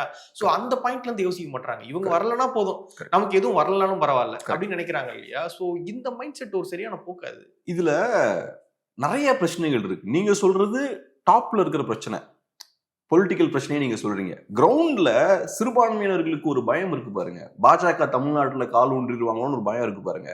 அதுவே ஒரு ஃபேக் நரேட்டிவ் நான் சொல்லுவேன். திமுக அந்த நரேட்டிவ் இங்க பில் பண்ணியிருக்காங்க. அவங்க மைனாரிட்டிஸை பயப்படுத்தி ஒரு பயம் இருக்கக்கூடிய ஒரு சூழலை கிரியேட் பண்றாங்க. உனக்கு நாளைக்கு ஏதாவது பிரச்சனை வந்துடும், குஜராத்ல நடந்து இங்க நடந்துரும், இங்க வந்தா நிறைய வன்முறை சம்பவங்கள்லாம் வெடிச்சிரும். இன்ஃபேக்ட் நான் உங்கள்கிட்ட சொன்னேன் இல்லையா, என் ஃப்ரெண்ட் ஒருத்தர் மீடியால இருக்காரு, ஒரு பெரிய ஒரு தொலைக்காட்சி நிறுவனத்துல ஒர்க் பண்றாரு. ஒரு முஸ்லீம். அவரு சொல்றாரு, எனக்கு கொஞ்சம் சின்ன ஒரு பயம் இருக்கு, நாளைக்கு என் ஃபேமிலிக்கு ஏதாவது ஆபத்து வந்துருமோ, பாஜக இங்க ஏதாவது வளர்ந்துருவாங்களோ, குஜராத் மாதிரி ஏதாவது நடந்துருமோன்ற பயம் இருக்குன்னு அவரு நைட் என்கிட்ட கேஷுவலா பேசுறாரு. இப்படி பயப்பட வேண்டிய அவசியம் இல்லை. இந்த ஃபியர் இருக்குல்ல, இந்த பயம் இருக்குல்ல, இதை கிரியேட் பண்ணிருக்காங்க திமுக, ஆர்டிபிஷியலா கிரியேட் பண்ணிருக்காங்க. நார்த்ல நடக்கிற சில விஷயங்கள் எல்லாம் அப்படியே வரிசையா எடுத்து இங்க அதை பயங்கரமா ப்ரொஜெக்ட் பண்ணி இங்கேயும் அந்த மாதிரி வந்துடலாம், பெரிய மோசடி நடந்துட்டு இருக்கு, பெரிய ஒரு அழிவு இங்க வர்றதுக்கான வாய்ப்பு இருக்குன்ற மாதிரி ஒரு செயற்கையான ஒரு பெரிய எதிரியை உருவாக்கியிருக்காங்க. நான் ஏற்கனவே சொன்ன மாதிரி பாஜகவால தமிழ்நாட்டுல வளர முடியாது. இன்னைக்கு பாஜக இவ்வளவு தூரம் வளர்ந்துருக்காங்கன்னா திமுக பாஜகவை வளர்த்து விட்டுருக்காங்க. 24லலாம் நீங்க அதிமுக எதிர்த்து அரசியல் பண்ணல, நீங்க பாஜக எதிர்த்து அரசியல் பண்றீங்க. நரேட்டிவ்ல திமுக வர்சஸ் பாஜக நீங்க மாத்துனீங்க. அப்படி மாத்தும் போது அதிமுக வாக்குகள்லாம் இங்க பாஜக சைடு போகுது. சோ வளர்த்து விட்டது நீங்க தான். பாஜகன்னு பேசி பேசி பேசி பாஜக வளர்த்து விடுறீங்க. சோ நேச்சுரலா திமுக எதிர்ப்பாளர்கள் பார்க்கும்போது, திமுக எதிர்ப்பு வாக்காளர்கள் இருப்பாங்களா, அவங்க பார்க்கும்போது ரைட்டு திமுகவை நம்ம எதிர்க்கணும்னா பாஜகவுக்கு தான் நம்ம ஓட்டு போடணும் போலன்னு ஸ்லோவா நிறைய ஓட்ஸ் அங்க ஷிஃப்ட் ஆயிருக்கு. சோ இந்த லாஸ்ட் ஒரு 10 இயர்ஸ்ல நீங்க பாஜகவை வளர்த்து விட்டுருக்கீங்க. ஆனா அதுக்கும் ஒரு லிமிட் இருக்கு. நீங்க என்னதான் குட்டிக்கரணம் அடிச்சாலும் பாஜக இங்க பெருசாலாம் வளர்க்க முடியாது. அதுவும் நம்ம நிறைய பேசியிருக்கோம். இப்ப என்டிகே 8 வருஷத்துல இவ்வளவு தூரம் வளர்ந்துருக்காங்க, 8% ஓட்டு வாங்கியிருக்காங்க, 8.2 நினைக்கிறேன். பாஜக 30-40 வருஷமா இங்க முயற்சி பண்ணியும் 30 வருஷமா முயற்சி பண்ணியும் அவங்களால இன்னும் 10% தான் வர முடியுது. பிரைம் மினிஸ்டர் வராரு, ஹோம் மினிஸ்டர் வராரு, அவங்களுக்கு நிறைய ரிசோர்ஸ் கையில இருக்கு, அதிகாரம் கையில இருக்கு, சென்டர்ல அவங்க பவர்ல இருக்காங்க, நிறைய ஸ்டேட்ஸ்ல பவர்ல இருக்காங்க. இவ்வளவு பேக்கிங் இருந்தும் அவங்கனால, அது போக திமுக ஹெல்ப் பண்றாங்க மறைமுகமா இல்லையா, நீங்க நரேட்டிவ் அப்படி செட் பண்றீங்க. இவ்வளவு அட்வான்டேஜ் இருந்தும் பிஜேபியால 10% தான் ஓட்டு வாங்க முடியுது. 10+. ஏடிஎம்கே தோல்ல வேற ஏறிக்கிறாங்க, அதுதான் நடக்குது. ஆனா எப்படி நடந்தாலுமே இவ்வளவுதான் வர முடியுது. அப்ப இது காட்டக்கூடிய விஷயம் என்ன, இவ்வளவு முயற்சி பண்ணியுமே அந்த கட்சி இங்க பெருசா வளர மாட்டேங்குது. இங்க நேஷனல் பார்ட்டிக்கான ஸ்பேஸ் கிடையாது. ஆனா இவங்க என்ன பண்றாங்க, ஒரு போலியான ஒரு பெரிய ஒரு எதிரியை கிரியேட் பண்ணி மைனாரிட்டிஸை பயங்காட்டி வச்சிருக்காங்க. சோ இந்த எதிரியை காட்டி மைனாரிட்டி ஓட்ஸை கன்சாலிடேட் பண்ணிட்டாங்க. ரைட்டு. அடுத்தது இப்ப நீங்க கேட்ட கேள்விக்கு வருவோம். மைனாரிட்டி ஓட்ஸை கன்சாலிடேட் பண்ணிட்டீங்க, மைனாரிட்டி ஓட்ஸ் சாலிடா உங்களுக்கு வருது. அதுக்கு செய்ய வேண்டிய விஷயங்கள் நீங்க பண்ணிருக்கீங்களா? அவங்களுக்கு கொடுக்க வேண்டிய அந்த ரிவார்டு இருக்குல்ல, நீ எனக்கு ஓட்டு போட்டா நான் ஏதாவது உங்களுக்கு செய்யணும்ல, அதை செஞ்சிருக்கீங்களான்னு கேட்டா அதுவும் எதுவும் செய்யல. அவங்களோட அந்த ஓட் பெர்சன்டேஜுக்கு ஏற்ற ரெப்ரசன்டேஷனே கொடுக்கல. இது இங்க மட்டும் கிடையாது, நார்த்லயும் அதே தான். குஜராத்ல முஸ்லீம் ஓட்ஸ் கம்ப்ளீட்டா காங்கிரஸுக்கு போகுது. ஆனா முஸ்லிம்ஸ்க்கு எவ்வளவு சீட் நீங்க கொடுக்குறீங்க? ஒண்ணும் கிடையாது. இங்க தமிழ்நாட்டிலே 24ல வந்து சீட்ஸே கொடுக்கல. கூட்டணி கட்சிக்கு தான் கொடுக்குறீங்க. ஒரே ஒரு சீட் கொடுத்தீங்க. ஆனா திமுக சீட்ஸ் கொடுக்கல. உங்களுக்கு சீட்ஸ் நீ இவ்வளவு பெரிய கட்சி, நீங்க முஸ்லிம்ஸ்க்கு இப்ப ரெப்ரசன்டேஷன் அங்க இருக்கணும்ல, அந்த விஷயத்தை நீங்க பண்ணல. சோ உங்களோட தாட் ப்ராசஸ் எப்படி இருக்கு? அவனுக்கு வேற எங்கேயுமே போக முடியாது, எனக்கு தான் ஓட்டு போட்டு ஆகணும். பாஜகன்ற எதிரியை வீழ்த்தணும்னா அவன் என்கிட்ட தான் வந்தாகணும். சோ எப்படியுமே நீ எனக்கு தான் ஓட்டு போட போற, நான் எதுக்கு உனக்கு சீட் கொடுக்கணும்? உனக்கு எதுக்கு நான் ரெப்ரசன்டேஷன் கொடுக்கணும்? உனக்கு நான் பிரதிநிதித்துவமே கொடுக்க மாட்டேன், ஆனா நீ எனக்கு ஓட்டு தான் போடணும் அப்படின்ற ஒரு இடத்துக்கு வேற வழி இல்ல உனக்கு அப்படின்ற. அப்படி நீங்க பண்றது என்ன? அவனை யூஸ் பண்ணிக்கிறீங்க, அவனை எக்ஸ்ப்ளாய்ட் பண்றீங்க இல்லையா? அவன் செய்யக்கூடிய விஷயத்துக்கு ஏத்த மாதிரியான ரெப்ரசன்டேஷனை கொடுத்தா நீங்க அப்ப சமமா நடத்துறீங்க. இல்ல உங்ககிட்ட இருந்து நான் ஓட்ட வாங்குவேன், ஆனா உனக்கு எதுவும் நான் கொடுக்க மாட்டேன், ரெப்ரசன்டேஷனே கொடுக்க மாட்டேன், நீங்க அவனை யூஸ் பண்றீங்க, அவனை எக்ஸ்ப்ளாய்ட் பண்றீங்க. இது சுரண்டல், இது பச்சையா அவனை ஏமாத்துறீங்க, அதான் பண்றீங்க. இது நேஷனல் லெவல்ல நடக்குது. மைனாரிட்டி ஓட்ஸை ஈஸியா வாங்கிடலாம் அப்படின்ற ஒரு எண்ணத்துல சீட்ஸ் கொடுக்காம, ரெப்ரசன்டேஷன் கொடுக்காம மைனாரிட்டிஸோட ஓட்ஸை வாங்கிட்டு இருக்காங்க.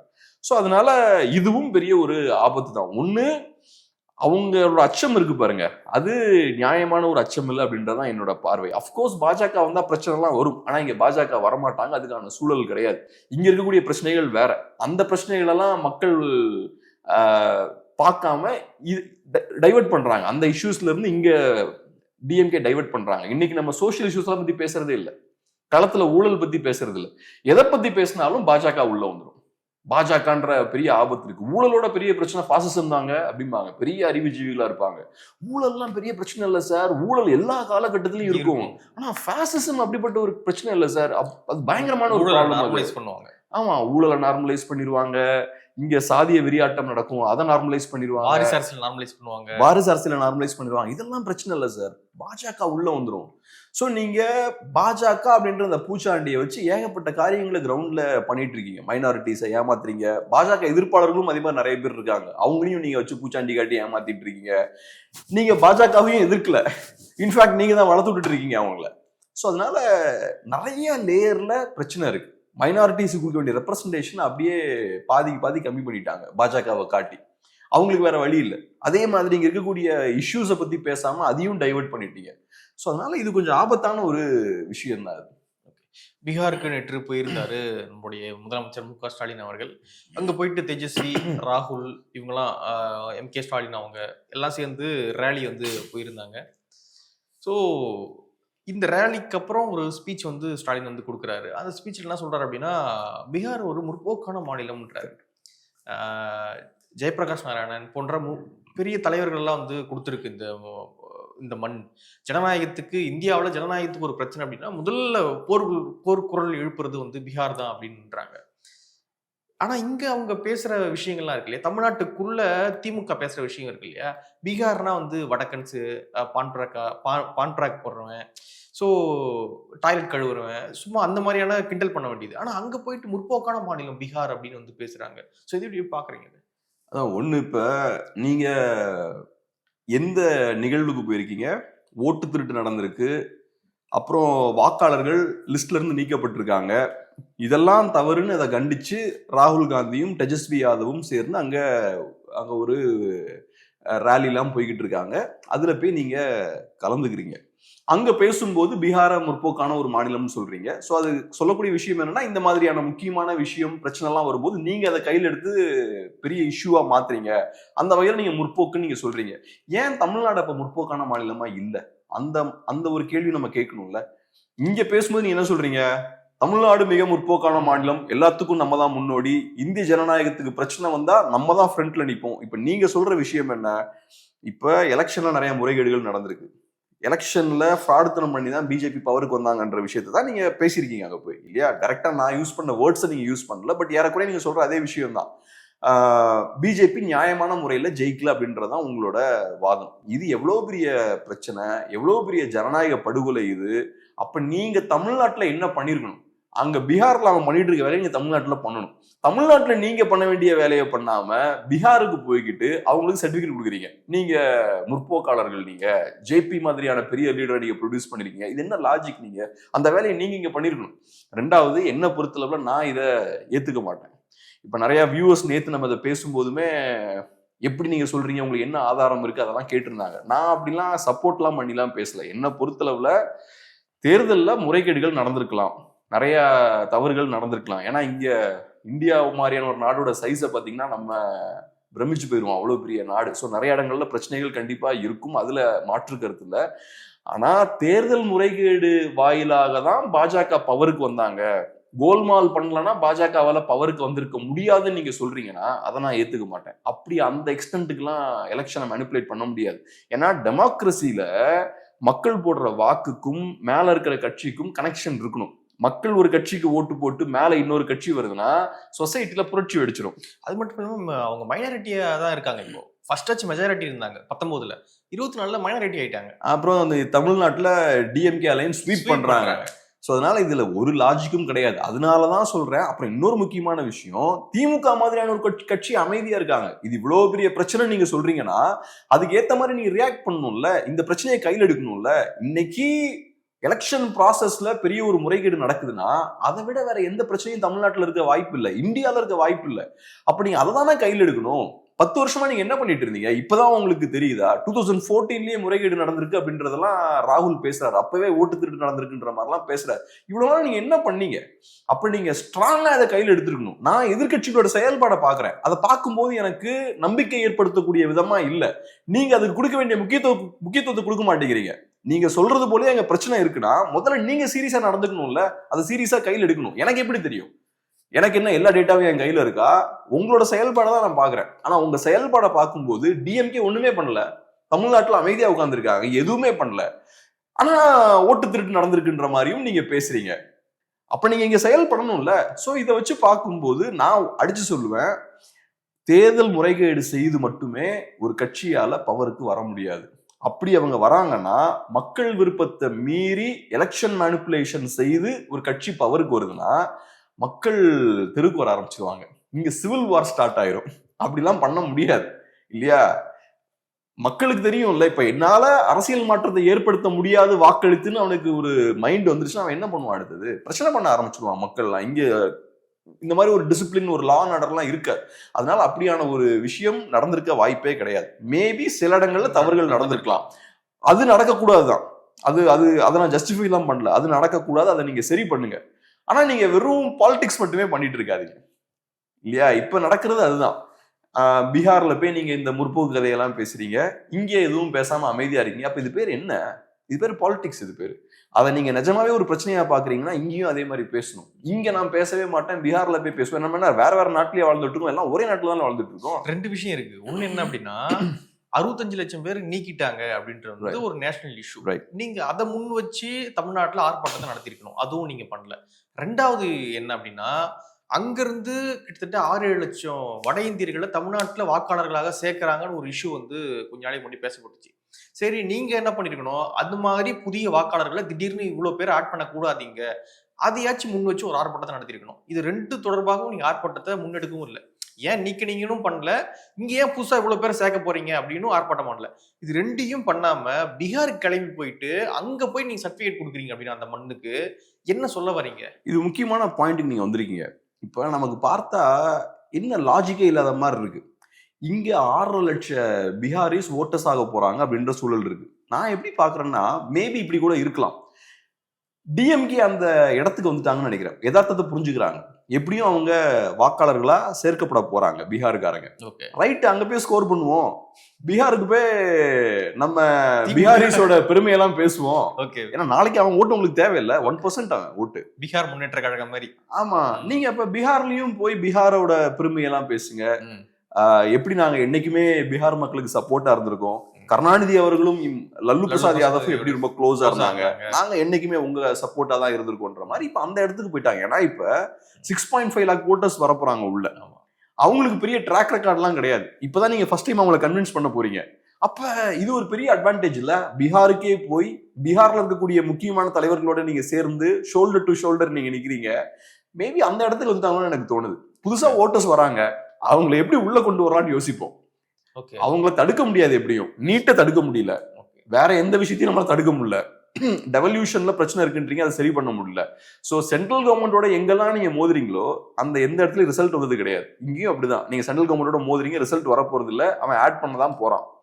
மக்கள் நினைச்சா மாத்தலாம், திமுக அதை பண்ண போறது கிடையாது. சரி, அப்ப ரைட்டு சேர்க்க போறாங்கன்னு ஆகி போச்சு, அவனை எப்படி நம்ம கட்சி பக்கம் கொண்டு வரலாம்னு யோசிக்க வேண்டியதானே எடுத்தது. அந்த இடத்துக்கு கூட வந்திருக்கலாம், மேபி அப்படி வந்திருக்கலாம். அது எனக்கு ஒரு யோசனை அது இருக்கு. அவங்க அந்த ஓட்டர்ஸை டார்கெட் பண்றாங்கன்னு கூட எனக்கு தோணுது. ஓகே, இன்னொன்னு காமெடி என்ன அப்படின்னா, பீகாருக்கு போயிட்டு பேசுறாரு, பேசும்போது என்ன சொல்றாருன்னா, ஜேபி போன்ற ஒரு முற்போக்கான தலைவர்கள்லாம் வந்து கொடுத்துருக்கு இந்த மண் அப்படின்றாரு.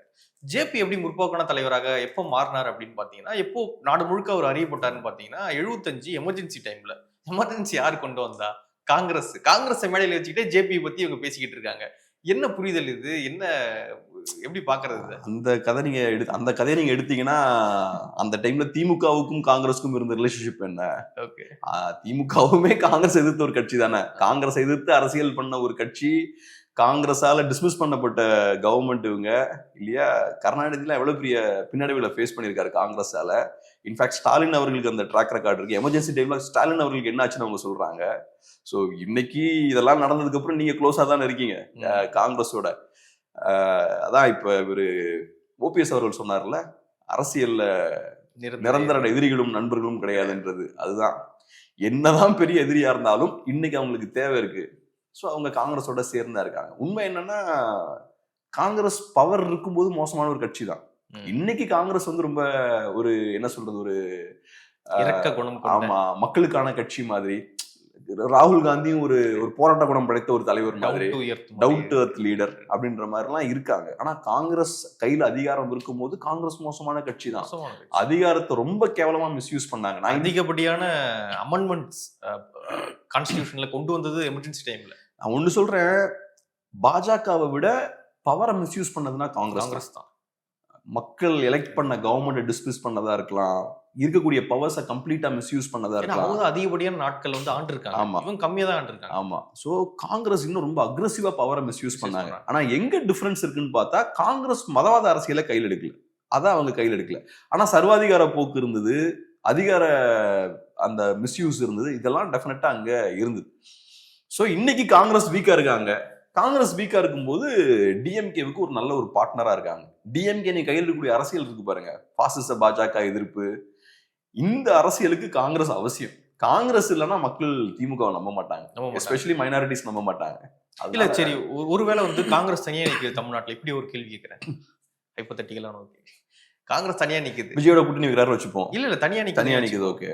மைனாரிட்டிஸ் அப்படியே ஓட்டு போட்டுருவாங்க காங்கிரஸ்க்கு. இல்ல காங்கிரஸ் தானே நீங்க சொல்றீங்க இந்தியா முழுக்க ஒரு மாற்றத்தை கொண்டு வரும் நம்புறாங்கன்னு, காங்கிரஸ் போட்டுருவாங்களா? ஒரு பாதி பேர் போடுவாங்க. நான் ஏன் எதை சொல்றேன்னா, இப்ப சவுத்ல எல்லாம் எடுத்துட்டீங்கன்னா உங்களுக்கு ஜோக்கா இருக்குன்னு நான் சொன்னேன்னா, இப்ப எங்க ஊர்ல எல்லாம் காங்கிரஸ் ஸ்ட்ராங்கான ஒரு பார்ட்டி. சரி, அவங்க பெருசா வந்து பிரச்சாரம் பண்ண மாட்டாங்க, அவங்க இருக்கிறதுக்கான தடயமே இருக்காது, ஆனா ஓட் போடுவாங்க, மக்கள் ஓட் போடுவாங்க. சவுத்ல எல்லாம் காங்கிரஸுக்கு கிறிஸ்டின் ஓட்ஸ் வந்து உண்டு. எனக்கு முஸ்லீம் ஓட்ஸ் பத்தி எனக்கு பெருசா தெரியல, கிறிஸ்டின் ஓட்ஸ் டெஃபினட்டா அங்க இருக்கு.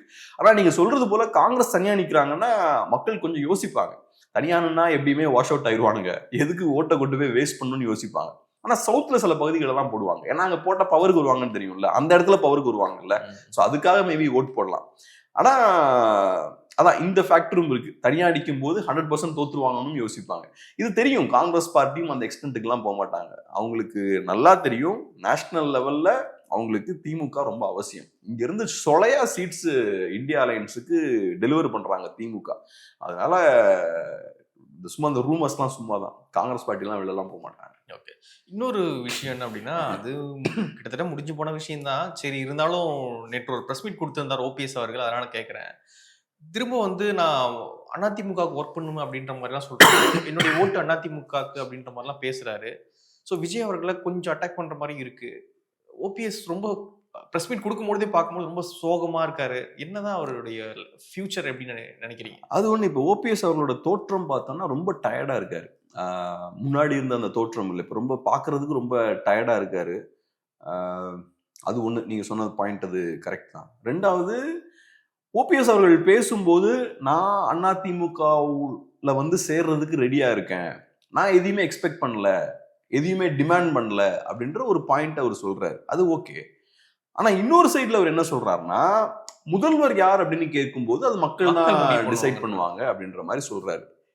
அப்ப நீங்க இபிஎஸோட லீடர்ஷிப்பை நீங்க ஏத்துக்கல இல்லையா? நீங்க இபிஎஸோட லீடர்ஷிப்பை ஏத்துக்கிட்டீங்கன்னா நீங்க இதை சொல்ல மாட்டீங்க. இப்ப அண்ணாமலை அவர்களே அதை ஓரளவுக்கு அக்செப்ட் பண்ணிக்கிறாரு, கண்டிப்பா ஃபுல்லா பண்ணிட்டாரு, அவர் ஏத்துக்கிறாரு. இபிஎஸ் அவர்கள் இதை எதிர்பார்ப்பார்னு தெரியும் உங்களுக்கு. இதுதான் இபிஎஸ் அவர்களுக்கு பிரைமரியான இஷ்யூ. முதல்ல ஏன் லீடர்ஷிப்பை ஏத்துக்கணும். இல்ல நீங்க ஒரு கட்சியில போய் சேரணும்னா அப்கோர்ஸ் அந்த லீடர்ஷிப்பை ஏத்துக்கணும்ல. ஏத்துக்காம இந்த கட்சியில போய் நீங்க சேர முடியாது. இப்ப ஜெயலலிதா அவர்கள் இந்த இடத்துல இருந்தாலும் இதை ரசிக்க மாட்டாங்க. நீங்க என்ன ஒரு தலைவரா ஏத்துக்கணும்னா எல்லாருமே எதிர்பார்ப்பாங்க. சோ இதுல ஒரு பெரிய முரண் இருக்கு. நான் உள்ளுக்கு வர ரெடியா தான் இருக்கேன்னு அவர் சொல்றாரு. இன்னொரு சைட்ல அவர் இபிஎஸோட லீடர்ஷிப்பையும் ஏற்க மறுக்கிறாரு. அப்ப இது காட்டக்கூடிய விஷயம் என்ன? அவர் உள்ள வர தயாரா இல்ல இல்லையா? அவர் உள்ள வர தயாரா இருக்காருன்னா இப்படி பேச மாட்டாருல்ல. அவரு கிளியர் கட்டா சொல்லிருப்பாரு. அதிமுக காரன் தான் அப்படின்ற மாதிரி சொல்றாரு. எலெக்ஷன்ல அதிமுகவுக்கு ஓட்டு போடுவோம் அப்படின்ற மாதிரி. அதான் நான் சொல்றேன், அதெல்லாம் ரைட் தான். அவர் சொல்ற விஷயங்கள் எல்லாமே எனக்கு புரிஞ்சுக்க முடியுது. ஆனா நீங்க நிஜமாவே ஏடிஎம்கேல வந்து சேரணும்னு விருப்பப்பட்டீங்கன்னா இபிஎஸ் அவர்களை ஏத்துக்கிட்டாதானே வந்து சேர முடியும். அது பேசிக் ஃபவுண்டேஷன்லன்னு கேட்கறேன். அது பேசிக்கான விஷயம் இல்லையா? நீங்க இபிஎஸ் ஏத்துக்காம நீங்க எப்படி அதிமுகக்குள்ள வர முடியும்? அவர் தான் சிஎம் அப்படின்னு ஏத்துக்கணும்ல. அடுத்த சிஎம் அவர் தாங்க அப்படின்னு தானே சொல்லணும். அதை எதிர்பார்ப்பார்ல கண்டிப்பா அவர். ஏன்னா இன்னைக்கு பார்ட்டி அவர் கண்ட்ரோல்ல தான் இருக்கு. நமக்கு பிடிக்குதோ பிடிக்கலையோ ஏடிஎம்கேன்ற பார்ட்டி இன்னைக்கு இபிஎஸ் அவர்களோட கண்ட்ரோலு கீழே தான் இருக்கு. அவரு ஒரு லீடரா எஸ்டாப்ளிஷ் ஆயிட்டார். அவரோட லீடர்ஷிப்பை ஏற்று நீங்க உள்ள போகணும். அப்படி இல்லைன்னா அதுக்கு அர்த்தம் என்னன்னா, நான் தான் ஏடிஎம்கேவோட உண்மையான தலைவர் அப்படின்ற பொருள் தான் அங்க வருது. அதுக்கான ஸ்ட்ரென்த் அவருக்கு இருக்கான்றதுலாம் செகண்டரி. ஆனா அந்த அர்த்தத்துல அவர் பேசுறாரு அப்படின்ற மாதிரி தெரியுது. ஸோ அப்படி இருக்கும்போது ரைட், எனக்கு ஏடிஎம்கேக்குள்ள வரணும்னு ஆசை இருக்கு. ஆனா நான் இபிஎஸோட லீடர்ஷிப்பையும் ஏத்துக்க மாட்டேன்னா அது எப்படி புரிஞ்சுக்க முடியும்? ஸோ நான் எப்படி பாக்குறேன்னா, அவரு ஏடிஎம்கே ஆப்ஷனை ஓரம் கட்டிட்டார் அப்படின்ற மாதிரி தான் தோணுது. இன்ஃபேக்ட் அவர் என்டிஏ அலைன்ஸ்ல இருந்து வெளில வரும்போதே அதான மெசேஜ், நான் உங்க அலைன்ஸ்ல இல்ல, நான் வெளில வந்துட்டேன் அப்படின்னாலே ஏடிஎம்கே என்டிஏ எல்லாத்தையுமே அவரு ஓரமா வச்சுட்டாருன்னு தான் பாக்குறேன். அவருக்கான ஃபியூச்சர் என்ன தெரியல, என்ன பிளான்ல அவர் இருக்காருன்னு தெரியல. விஜய் அவர்களையும் சப்போர்ட் பண்ற மாதிரி தெரியல.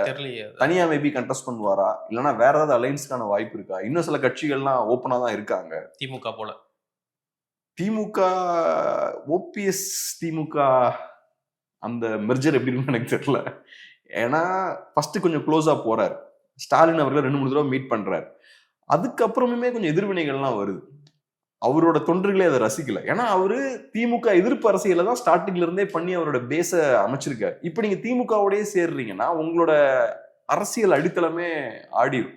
அதனாலதான் ஸ்டாலின் அவர்களை ஓபிஎஸ் சந்திச்சதுக்கு அப்புறம் குயிக்கா திமுக அரசை விமர்சிக்கிறார். அவங்க பண்ற தவறுகளையும் சுட்டிலாம் காட்டுறாரு. ஏன்னா அதை செய்ய வேண்டிய தேவை அவருக்கு ஏற்படுது. இல்ல நான் திமுக எதிர்ப்பாளர் தான், நான் ஒரு அதிமுக பாதையில தான் நான் போய்கிட்டு இருக்கேன் அப்படின்ற ஒரு சிக்னல் அவர் தொண்டர்களுக்கு கொடுக்குறாரு. சோ அதனால ஓபிஎஸ் அவர்களை பொறுத்தளவுல திமுகவோட போய் கம்ப்ளீட்டா போய் சேர்றாருன்னா எனக்கு என்னமோ அவர்னால சேகர் பாபு மாதிரியோ செந்தில் பாலாஜி மாதிரியோ ஜெல் ஆக முடியும்னு எனக்கு தோணல. அவங்கெல்லாம் நல்லா ஓரளவுக்கு ஃபிக்ஸ் ஆயிட்டாங்க உள்ள. இவரால் அது முடியாதுன்னு நினைக்கிறேன். இவரோட தொண்டர்கள் வேற அப்படின்ற மாதிரி தான் எனக்கு தோணுது. நிறைய விஷயங்கள் நம்மோடு பகிர்ந்து கொண்டீங்க. ரொம்ப நன்றி. நன்றி.